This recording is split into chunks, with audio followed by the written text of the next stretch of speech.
నాగరిక ప్రజాస్వామిక సమాజానికి ఉండాల్సిన లక్షణం ఏంటంటే ఏ అభిప్రాయాలు ఉన్న వాళ్ళైనా ఒక వేదిక మీద ఉండి మాట్లాడగలగాలి. అది నాగరిక సమాజానికి ఉండాల్సిన లక్షణం. సో ఇక్కడ ఉన్న వాళ్ళందరికీ ఒకటే కన్సర్న్ ఏంటంటే స్వేచ్ఛను హరించకూడదు. ఇక్కడ మాత్రం డిఫరెన్స్ ఏం లేదు కదా ఎవరికి.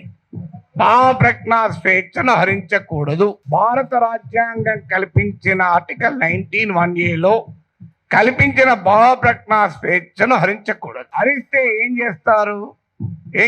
కేసులు పెడతారు. నేను అన్నాను అరెస్ట్ చేస్తారని భయమా సార్ అన్న. భయం ఉంటే యాంటిసిపేటరీ బెయిల్ పోతుంది, పోలే కదా అన్న. ఇంతవరకు యాంటిసిపేటరీ బెయిల్ పిటిషన్ వేయలేదు, వేయను కూడా. ఎందుకని నవ్వుతూ అన్నా, నా జీవితంలో చాలా అనుభవాలు వచ్చాయి, అసెంబ్లీతో సహా.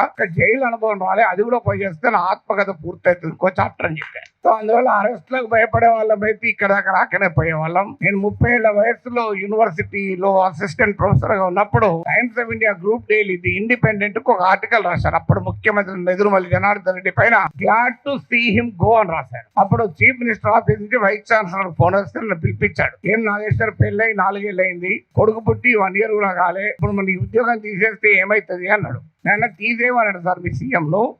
ఒక 30 ఏళ్ళు అక్కడ ఇక్కడ ట్యూషన్లు చెప్పుకొని బతుకుతా, 30 ఏళ్ళ తర్వాత కోర్టులో సుప్రీంకోర్టుకి వెళ్ళి ఈ డబ్బులన్నీ తెచ్చుకుంటే జూబ్లీహిల్స్ ఇల్లు కట్టుకుంటా అని చెప్పాను. ఎందుకంటే నాకు అదొకటే మార్గం కనబడుతున్నా సార్, లేకపోతే లేదని చెప్పిన. అంటే అందువల్ల 30 ఏళ్ళ వయసులోనే భయపడలే, 62 ఏళ్ళ వయసులో భయపడతాం. సో అందువల్ల అది భయపడే ప్రసక్తే లేదు. అరెస్ట్ ఇంతవరకు అయితే మీకు ఫ్యాక్ట్స్ కూడా చెప్పాలి. ఎందుకంటే ఇక్కడ మాట్లాడిన వాళ్ళు చాలా మంది బహుశా టీవీలు మిస్లీడ్ చేసిన రాంగ్ ఇన్ఫర్మేషన్తో కూడా ఉన్నట్టున్నారు. నా దగ్గరికి అరెస్ట్ చేసడానికి ఎవరైతే రాలే ఇప్పటి వరకు, రారని నేను చెప్పను, ఇప్పటి వరకు రాలేదు. హైదరాబాద్కు వచ్చారేమో తెలియదు, మా ఇంటికి రాలే. అయితే అక్కడ తెలంగాణ పోలీస్ ప్రొటెక్షన్కి వస్తే వాళ్ళ ఫోటోలు వేసి మన మీడియాలో ఆంధ్ర పోలీస్ వచ్చిందని రాశారు. ఆ వీడియోలో ఉన్న వ్యక్తి మన టోలీచెక్ సిఐ. సో అలా కూడా వచ్చాయి వార్తలు. ఆ వార్తలు కూడా ఇట్లాంటి పత్రికల్లోనే వచ్చాయి. పోనీ వీళ్ళు ఇక్కడ మనకు అర్థం కావాల్సింది అంటే, ఒకటి రాజ్యం ప్రభుత్వమే నేరుగా కేసులు పెట్టింది. ఏంటా కేసులు?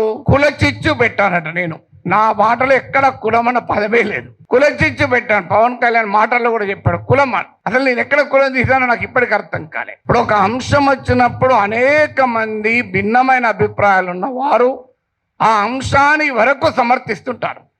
అది ఏ కులం వాళ్ళైనా కావచ్చు, ఏ ప్రాంతం వాళ్ళైనా కావచ్చు, ఏ రాజకీయ భావాలు ఉన్న వాళ్ళైనా కావచ్చు. ఇప్పుడు దీన్ని మైక్ అనాలి. దీన్ని మైక్ అని ఒక కులం వాళ్ళకి చెప్తే మైకు, ఇంకో కులం వాళ్ళు చెప్తే కాదు స్టిక్ అంటారా? ఒక పార్టీ వాడికి చెప్తే మైకు, ఇంకో పార్టీ వాడికి చెప్తే బాటిల్ అంటారా? ఎవరైనా మైక్ అనాలి. సో దానికి కుమ్ముకైనట్టు కాదు అది. తర్వాత ప్రాంతం అని కూడా తీశాడు పవన్ కళ్యాణ్. ప్రాంతం అని తీస్తే ఎవరు తీశారు ప్రాంతం? నిజంగా ఇక్కడ వచ్చిన ఇన్ని సంఘాలు ఉన్నాయి, వీళ్ళు తీయలే. తెలంగాణ సంఘాలు మొదలు ప్రాంతం అనే ప్రస్తావనే తీయలే. ఆ ప్రస్తావన తీసింది కూడా ఆ 2 పార్టీల వాళ్ళే. నువ్వు తెలంగాణ వాడివి, ఆంధ్రప్రదేశ్ రాజకీయాల గురించి ఎట్లా మాట్లాడతావు? అయ్యమ్మ నేను అమెరికా వాడిని, అక్కడ ఓటర్నా, ఆడ మాట్లాడుతున్నా కదా. ఇరాన్ పైన మాట్లాడుతున్నది, ఇరాన్ ఓటర్నా? ఇది ఎక్కడ సిద్ధాంతం అయ్యా? మీరైతే ఇక్కడ ఇల్లు కలిగి ఉంటారు, ఆస్తులు కలిగి ఉంటారు. మేము మాట్లాడకూడదు ఎట్లా? తెలంగాణలో ఉన్న పుట్టినవాడు కనుక తెలంగాణ వాడు కనుక మాట్లాడద్దంటే ఎట్లా? అంటే కులం తీసింది మీరు, ప్రాంతం తీసింది మీరు, మళ్ళీ మమ్మల్ని కులము ప్రాంతం తీశారంటున్నారు. ఎంత ఆశ్చర్యం చూడండి. ఇక అది కులం చిచ్చు పెట్టారని కేసు పెట్టారు. అక్కడ కులం ప్రస్తావన కూడా చేయలేదు. నేను ఇంకో కేసు ఏంటిది, ఈవెన్ నోటీస్ ఇవ్వకుండా కూడా అరెస్ట్ చేయొచ్చు 3 ఏళ్ళు. ఏంటదా అంటే అల్లర్లు సృష్టించేదానికి పనిచేశారట. నేను ఇప్పుడు ఈ ఇన్సిడెంట్ జరిగి 10 రోజులు అయింది. ఎక్కడ అల్లర్లు అయింది? 2 దోమలు కూడా ఎవరు చంపలే, 4 ఈగలు కూడా చంపలే. అల్లర్లు ఎక్కడ? పోనీ 2 కుక్కలు కొట్లాడుకున్నాయా? అరే ఏమో ఏంది మీకు అల్లర్లు సృష్టించారు. అదే కాదు, ప్రజా జీవితాన్ని అల్లకల్లోలం చేశారట ఒక కేసు. జోకేంద్రాలు పెట్టిన కేసులు మనకు నవ్వొస్తాయి. మీరు ఎంతమంది చూసారో తెలియదు నాకు ఎఫ్ఐఆర్లు. ఆ సెక్షన్ నేను చూస్తే ఆ లాలోనే ఉంది, this section is not applicable for words అన్నాడు. మన వర్డ్స్ కాకపోతే ఏం మాట్లాడిన బాంబులు వేసిన. ఇంకో దగ్గర this section is not applicable to the statements అన్నారు. నేను మాట్లాడేది వర్డ్ స్టేట్మెంటే కదా.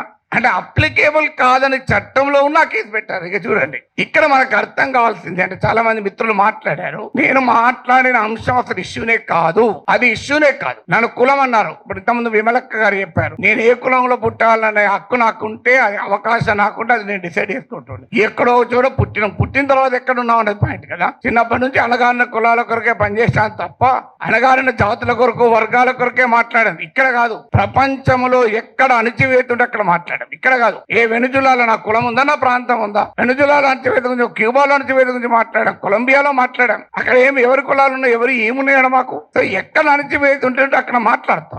అందువల్ల ఇక్కడ అసలు విషయం ఏంటి అంటే, ఇంతకుముందు చెప్పారు మన మిత్రుడు రఘు చెప్పాడు, అసలు విషయం ఈ ఇష్యూనే కాదు.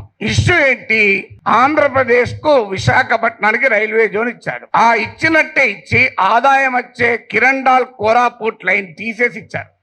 ఆ లైన్ ను ఒరిస్సాకు పంపించారు. ఆంధ్రప్రదేశ్ లో ఒక్క రాజకీయ పార్టీ అడగదు. నా పైన గంట సేపు డిబేట్ పెట్టే టీవీ ఛానల్ కూడా అడగవు. విచిత్రం ఏంటంటే, అయ్యా మరి ఈ రైల్వే జోన్ ఇచ్చారు, ఆదాయాన్ని ఇచ్చేదాన్ని తీసుకెళ్లి ఒరిస్సాలో కలిపారు, ఇది అన్యాయం కదా అని ఒక్కరు అడగలే.